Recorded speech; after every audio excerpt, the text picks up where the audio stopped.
এক সময় প্রায় প্রতিটি বাড়িতে একটি করে পুকুর ছিল। পুকুর ছিল শুধু জলাশয় নয়, ছিল পরিবারের এক সদস্যের মতো। মায়েরা কাপড় ধুতেন, বাসন মাজতেন, গোসল করতেন, আর আমরা ছোটরা সারাদিন পানিতে দাপিয়ে বেড়াতাম। মায়ের হাত ধরেই ডুবতে ডুবতে সাঁতার শিখেছি। তখন আলাদা করে সাঁতার শেখার স্কুলের দরকার হতো না। আজ সময় বদলেছে, বিদ্যুৎ এসেছে, মোটরের পানির ব্যবস্থা হয়েছে, ঘরেই বাথরুম, জীবন অনেক সহজ ও আরামদায়ক হয়েছে। এটি অবশ্যই উন্নয়নের একটি সুন্দর দিক। তবে সেই সঙ্গে আমাদের শৈশবের অনেক স্মৃতিও ধীরে ধীরে হারিয়ে যাচ্ছে।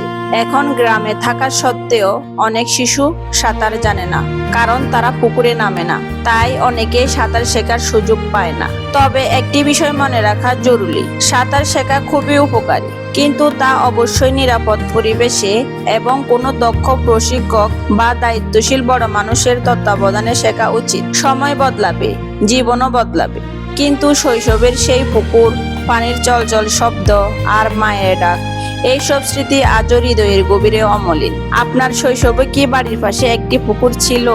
আপনার স্মৃতিটা কমেন্টে জানাতে ভুলবেন না। আসসালামু আলাইকুম রহমতুল্লাহ।